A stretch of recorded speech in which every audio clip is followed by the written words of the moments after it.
Eu dizia ontem à noite com as 30 pessoas que estavam comigo, nosso Senhor, Ele pensa nos detalhes, Ele se antecipa.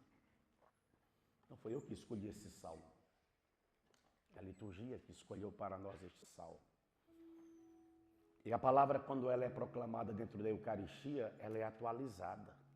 É Deus falando a mim, é Deus falando a você. E a nós, claro, compete uma resposta a Deus, sempre.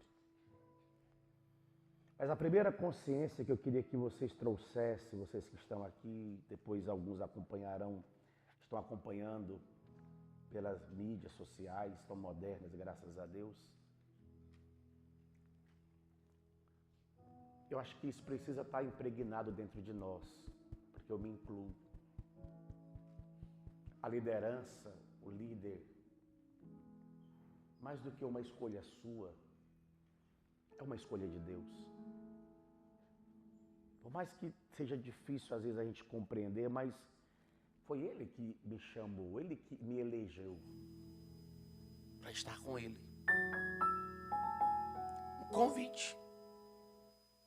E o evangelho extraordinário no grupo de Jesus, no primeiro instante, eles eram 120, aqueles que escutavam e eram discípulos. Mas olha o peso da palavra que está no evangelho de hoje. A partir daquele momento, muitos discípulos, não era qualquer um, não era a multidão, não era o povão, muitos discípulos voltaram atrás e não andavam mais com ele. Não é o padre Edmilson, não andava mais com o padre Edmilson, não é Claudinei, não é você, não andavam mais com Jesus.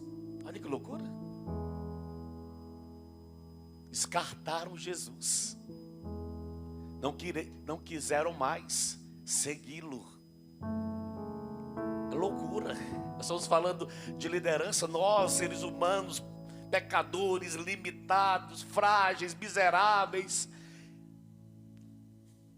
Agora Jesus, imagina Jesus, Filho de Deus, o Todo-Poderoso, não quiseram mais, fizeram uma escolha de não andar mais com Ele.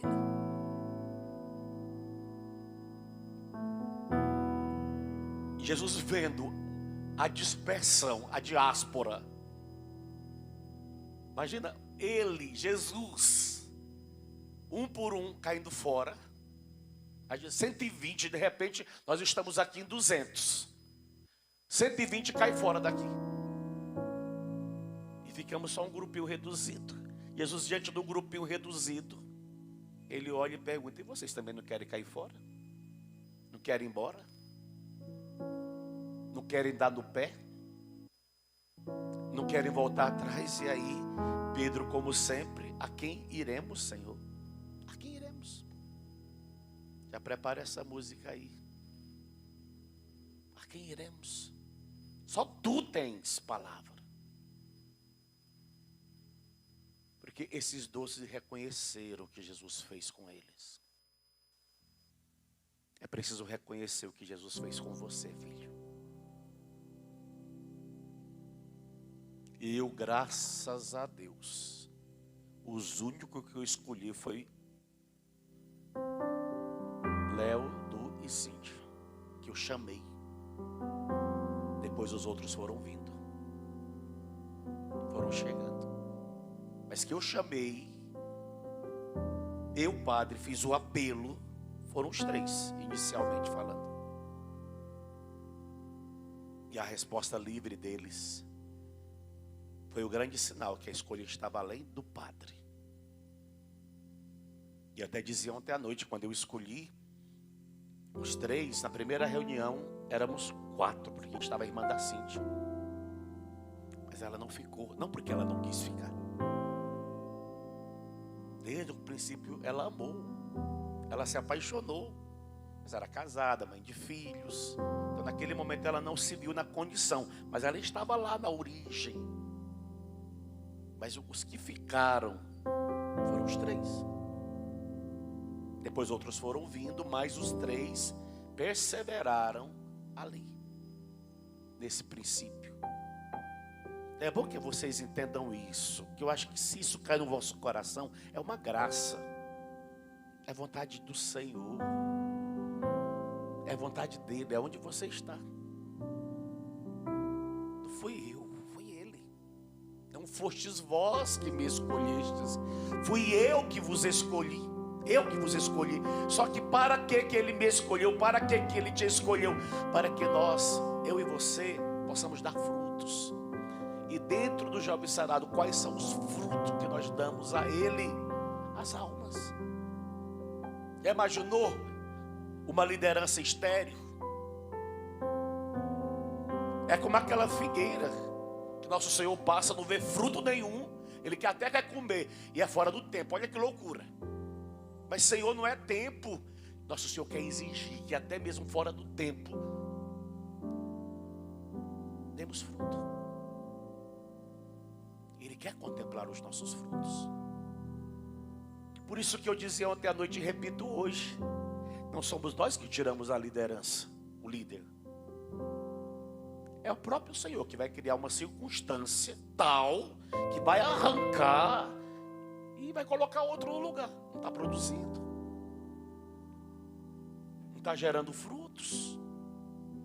Então ele faz isso para que, ou ele vai tentar colocar adubo, colocar esterco, tentar colocar vitamina no pé daquela árvore para ver se ela retoma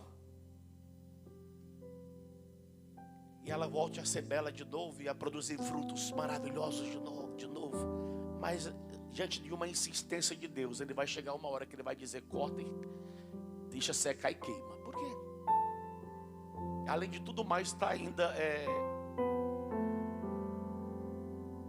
prejudicando o terreno.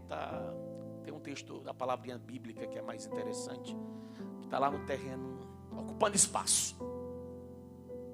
Não, vamos arrancar fora. Tentar plantar uma outra aqui.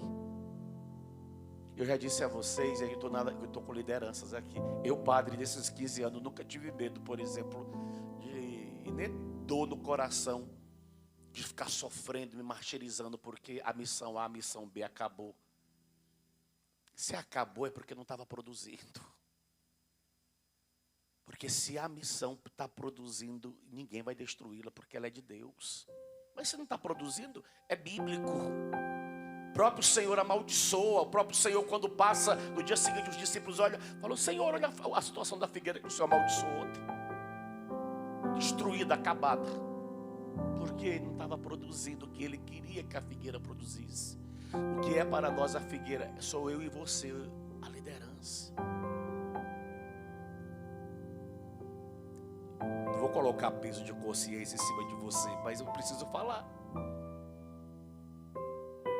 Se a missão ela não está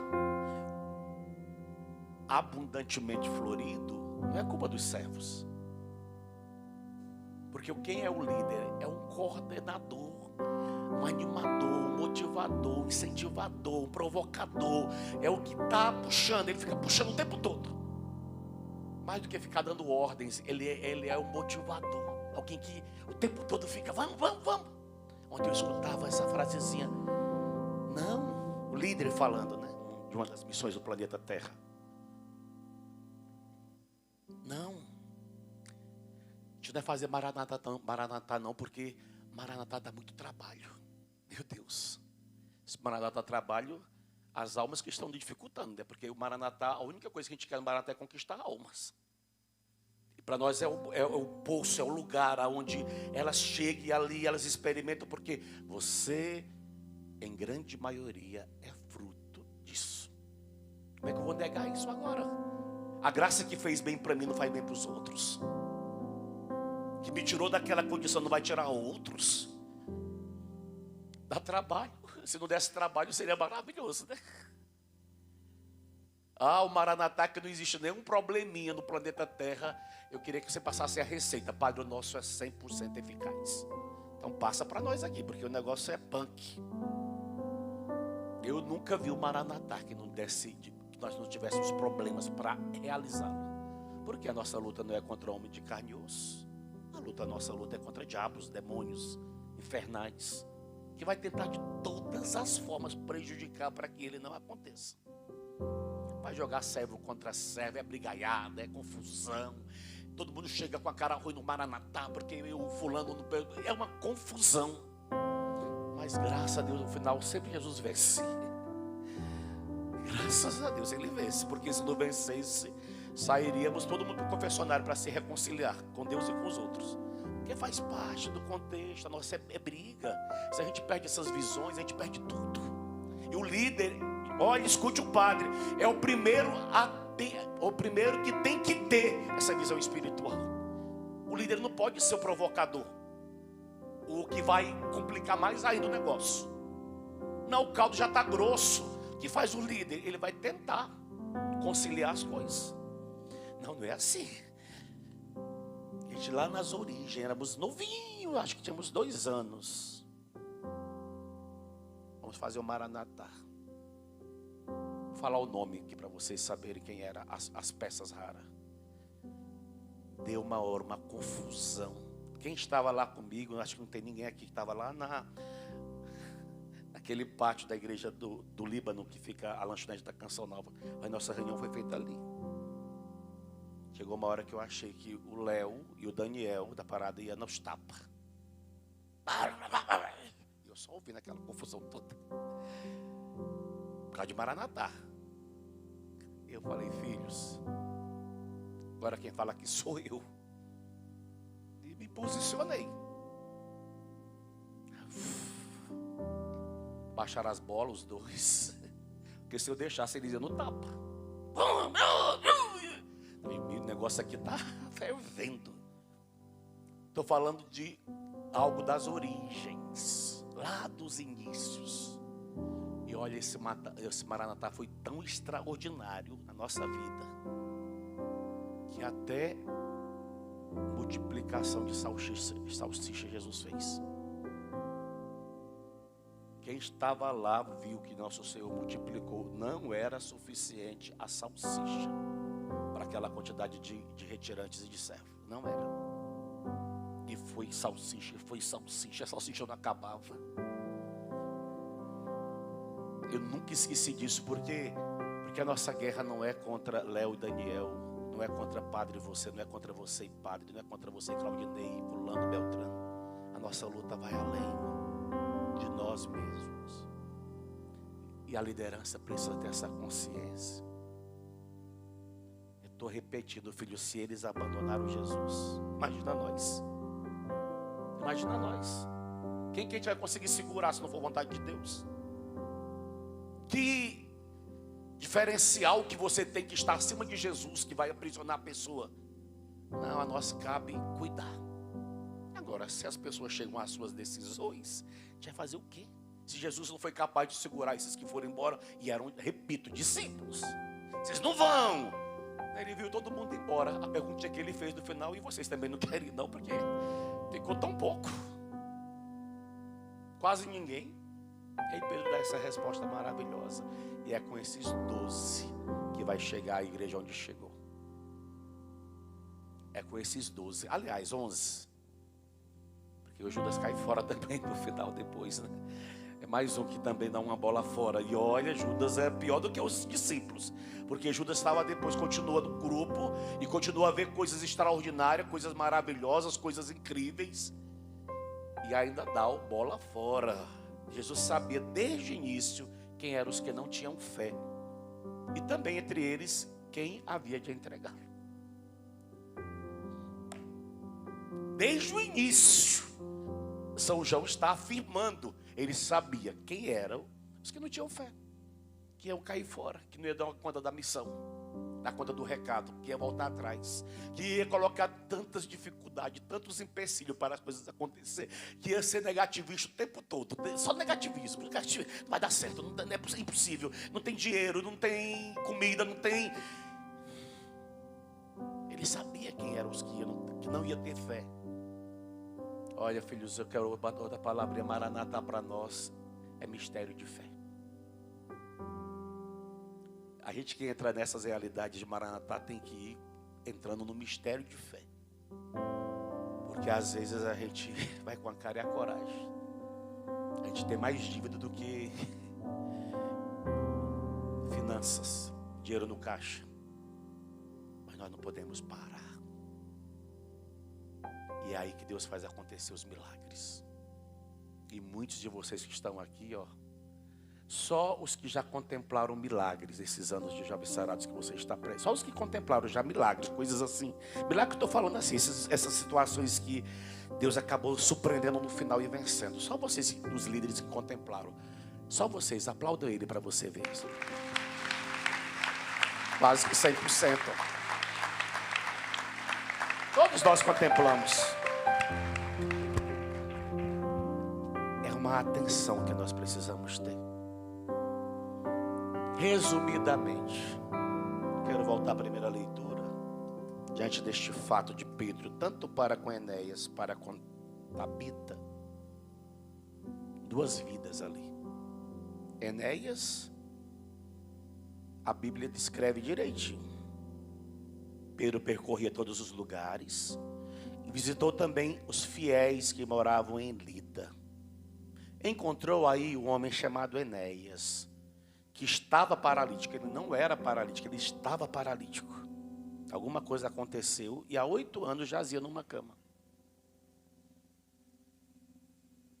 Pedro disse, olha a paixão de Pedro. Enéas, só isso que ele disse, Jesus Cristo te cura. Levanta-te e arruma a tua cama. Que loucura é essa? Que voz poderosa, potente, extraordinária é essa? Imediatamente, Enéas se levantou.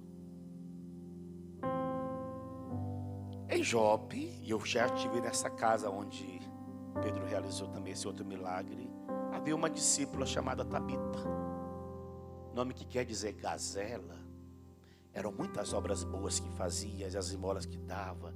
Naquele dia ela ficou doente e morreu. Então levaram o seu corpo e colocaram no andar superior da casa. Como Lida ficava perto de Jope, e ouvi dizer que Pedro estava lá, os discípulos mandaram 2 homens com um recado: vem depressa até nós. Pedro partiu imediatamente com eles. Assim que chegou, levaram-no no andar superior, onde todas as viúvas foram ao seu encontro. Chorando, elas mostravam a Pedro as túnicas e mantos que Tabita havia feito quando vivia com elas. Pedro mandou que todos saíssem. Em seguida pôs-se de joelhos e rezou. Depois voltou-se para o corpo e disse: Tabita, levanta-te. 2 levanta-te aqui. Ela então abriu os olhos, viu Pedro e sentou-se. Será que porque Pedro era tão ousado assim? Ele conviveu com o mestre. Ele viu o que o mestre fazia. E Pedro só queria nada mais, nada menos do que imitá-lo. Nada mais, nada menos. Vocês podem achar absurdo o que eu vou falar, mas sobre você, filho, filha, há um poder extraordinário. Porque você foi escolhido por Deus. Sobre a sua boca, sobre a sua voz, sobre o tom da sua voz, há uma autoridade que vem do céu, que vem do alto. Não empurra para os outros aquilo que é seu. Sobre a liderança há uma graça, porque há uma escolha. Você não se fez líder. Agora eu sou. Não, você foi eleito. A forma que Deus usou para te trazer para a liderança, eu não sei. Mas coloque isso na sua cabeça. E Deus quer usar do líder. E olha, filho, nos tempos que nós estamos vivendo, nós precisamos ser acompanhados por sinais para que a juventude creia. Vou falar uma fala do meu fundador. Eles não vão se contentar com água com açúcar. Eles querem mais. Para que eles se convertam. Ou para que por meio deles outros se convertam. Imagina o espanto que causou Imagina o espanto que causou. Pedro mandou que todos saíssem, fez tudo o que fez. Tabita, levanta-te. Ela abriu os olhos, Pedro sentou. Pedro deu-lhe a mão e ajudou a levantar-se. Depois chamou os fiéis, as viúvas e apresentou Tabita. O fato ficou conhecido em toda a cidade de Jope. Muitos acreditaram no Senhor. Essa é a novidade. Muitos acreditaram no Senhor. Não é o gesto pelo gesto, tirar a pessoa por tirar, não. É para que o Senhor, Ele seja reconhecido. O diabo tem aproveitado da nossa liderança para gerar burburinhos. O que eu estou colocando hoje para vocês? A sua liderança, ela tem algo de sobrenatural. E o que você precisaria buscar esse sobrenatural? Esse novo tempo. Desculpa ser ousado. Não ter medo de enfrentar os desafios. De ir além do que você podia imaginar. Meu Deus, Padre do céu, quando eu orei, o milagre aconteceu. Eu nem imaginava que eu tinha aquela graça. Mas se você se colocar à disposição do Senhor, nesse tempo que nós estamos vivendo, o Senhor vai te usar 10 vezes mais do que você possa imaginar.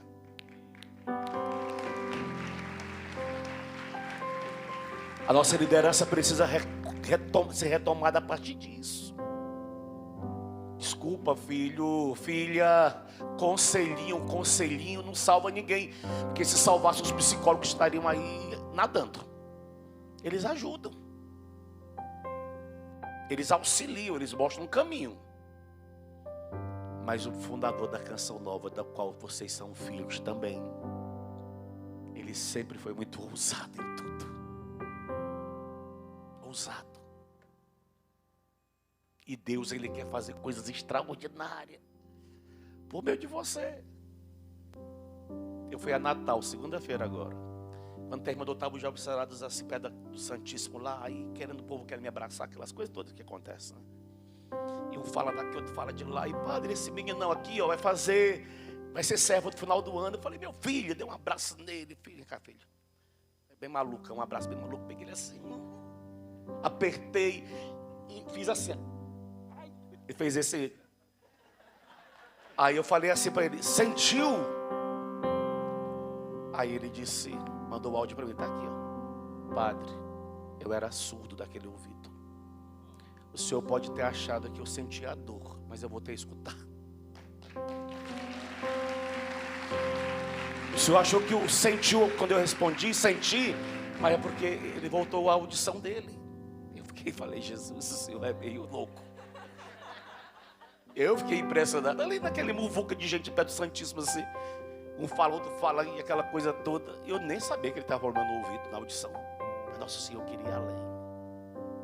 Está todo falando para todo mundo. E mandou o áudio para mim. Os meninos mandaram também lá. Padre, o Senhor escutou. Todos ficaram contentes com o que aconteceu com Tabita. Imagina Enéas. É para isso a nossa liderança, filho. E não para ficar com... Deixa essas picuinhas para lá. Tratar das almas, primeiro dos servos, né? Porque o líder tem que cuidar bem do seu servo. E depois ser para os servos um referencial de quem é ousado em Deus. Eles querem ver vocês ousadia, valentia. Ninguém quer fazer, eu vou fazer sozinho. Não é que eu quero fazer, o Padre José fala claramente no documento. Não é que eu queria fazer tudo sozinho. É que eu não tinha quem fizesse comigo. Depois que veio a comunidade, ele fala rasgado, não é que eu queria, é que infelizmente não tinha. Se não tem, faço eu. Já falamos disso aqui em encontro de liderança. E ele está dizendo em latim, né? Essa frasezinha eu sei, faccio io. Mas a gente não pode estacionar a obra em nome de... Por que eu peguei a cartilhinha? Vou só ler esse pedacinho para você ver por que às vezes a nossa liderança vai para o buraco. A regra agora é a inconstância. A pessoa crê que pode servir a dois senhores. Com isso, escuta, está aqui na caixinha, filha. Com isso, contenta-se com o nível medíocre de amor a Deus. Anda à procura de um caminho mais fácil e sempre quer o que é mais cômodo. Meu Deus. Anda à procura, não só comete os pecados veniais de maneira voluntária, como está acostumado e em paz com esses pecados agora. O problema não é que tenha imperfeições, mas não tem gana de lutar contra elas.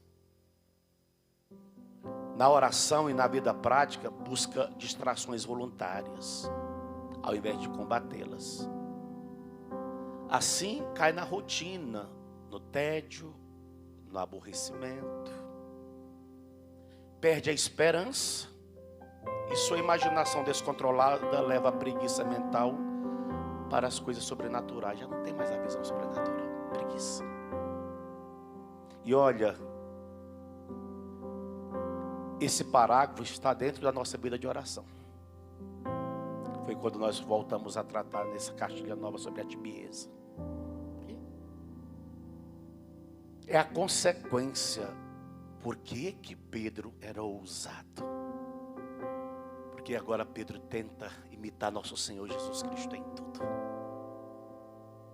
Em tudo.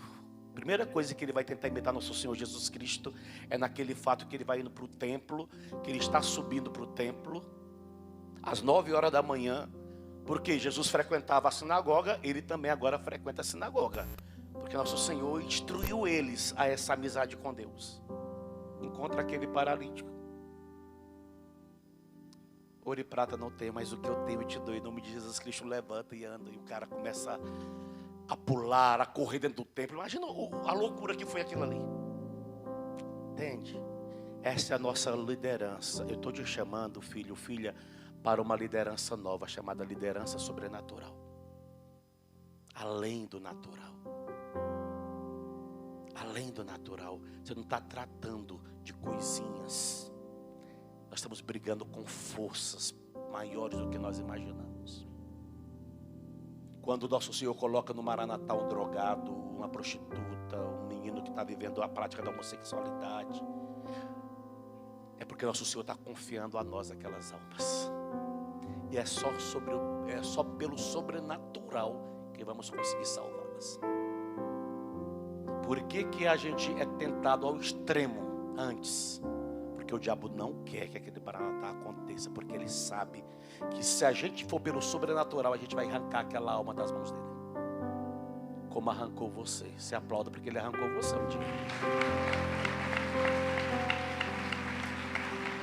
Compreenda.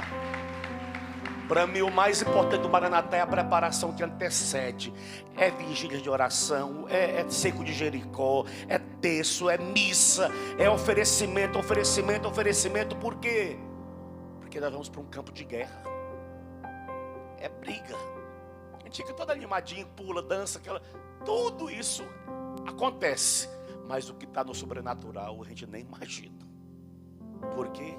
Estamos tirando da goela de Satanás os filhos e as filhas amados de Deus. Entende? Se você for por essa via do sobrenatural.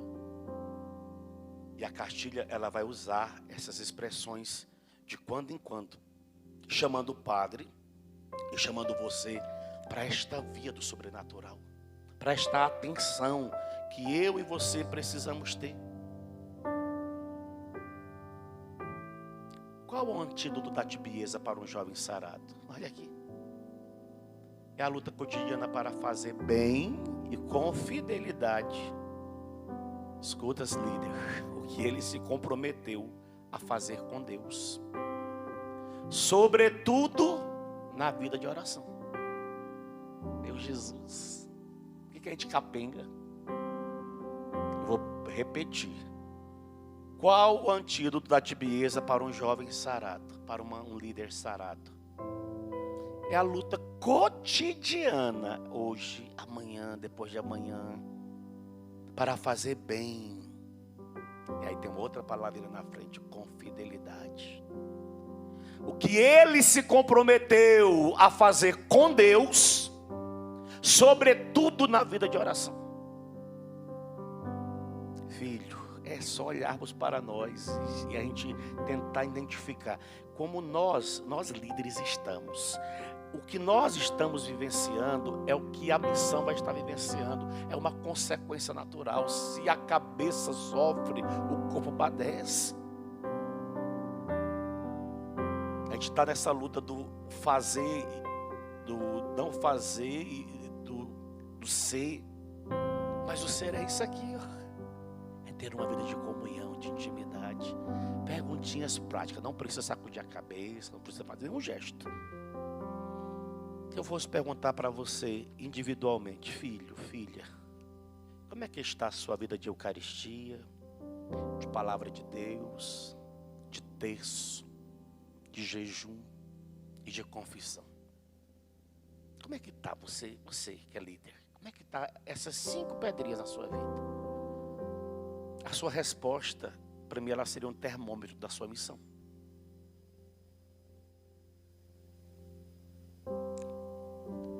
Fazer o quê? É uma consequência. Como é que estamos nós da coordenação geral? Eu, Léo, Cíntia, Claudinei, Andressa, irmã Adriana, Danilo, e assim vai, Companhia Limitada, Rafael. Como é que estamos nós na nossa vida de intimidade com Deus? Ainda tenho um caderno de estudo bíblico, eu ainda leio, anoto. Eu ainda me preocupo de não ter rezado o meu terço. Está passando aquele dia sem rezar terço. Jejum, agora é tempo pascal, a gente não é obrigado a fazer. Mas jejum há século que eu não faço mais, padre. Como é que estamos nós aqui? Como é que estão os músicos que estão tocando aqui? Nos animando, nos elevando para Deus. A minha vida, a minha particularidade.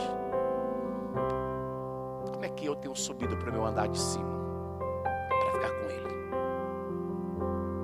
A minha resposta, repito, e a sua resposta é um termômetro. Padre do céu, fica preocupado não, enquanto liderança é para dar para você uma injeção de ganho, viu? Geralmente a primeira e principal causa da tibieza, escute aqui, ó. Eu falei para a irmã Andressa esses dias, a gente fica se matando aí para tentar achar coisas para poder animar vocês, mas está tudo aqui dentro. Tudo. Eu estou relendo, eu gosto de ficar relendo a cartilha. Ainda mais quando eu vou para o encontro aí que eu me debruço mesmo. Geralmente a primeira e principal causa da tibieza, filho, é a omissão e o relaxamento na vida de oração. Portanto, para nós servos, JS, o antídoto, e está entre parênteses, ou o remédio, por excelência, é a luta pela fidelidade às 5 pedrinhas. Depois você não tem mais colocações, mas eu nas imobiliárias vou pegar coisas daqui. A gente precisa retomar isso aqui, a liderança. Padre, o senhor falando isso, eu estou até preocupado, que já tem mais de 3 anos que eu não leio. Como é que um líder não pode estar mastigando isso aqui? Ó? Porque a gente vai passar para a liderança isso aqui, ó, para os servos. A gente não vai inventar moda. Está tudo ali, tudo. Até como corrigir um servo. Está ali, se você quer corrigir, usa da caixilha. Não para bater na cabeça dele como os crentes fazem com a Bíblia. Puf. Não, mas para dizer, olha, a nossa castilha, a minha castilha, que é a sua castilha, ela prescreve isso aqui, ó. Eu sou chamado a viver e você também. Você não quer viver mais isso, não? Porque a Bíblia diz que os discípulos de Jesus foram embora, caíram. Você também quer cair fora? Pronto, a gente não está brigando contra ninguém, não está sendo duro contra ninguém. Mas cuidado, porque quando a minha fala, ela pode ser interpretada diferente também, né? Então a gente tem que ter sempre essa flexibilidade de não falar. O padre falou que agora tem que tacar a caixinha na cabeça. Não falei isso. Eu estou falando que se a gente souber direcionar bem a partir da caixilha, a gente salva o maior número possível. Até de servos. Que eles entenderam. É uma vida sóbria. Quem vai vigiar que ele está vivendo as 5 pedrinhas? Você? Eu? Não, ninguém. Mas como é que eu vou saber que eles estão vivendo as 5 pedrinhas? O fruto. O transbordamento. A loucura, a paixão é um termômetro. Esse menino tem comunhão com Deus, essa menina tem comunhão com Deus. Brigaiada, confusão. E está longe da cartilha desse Pedro.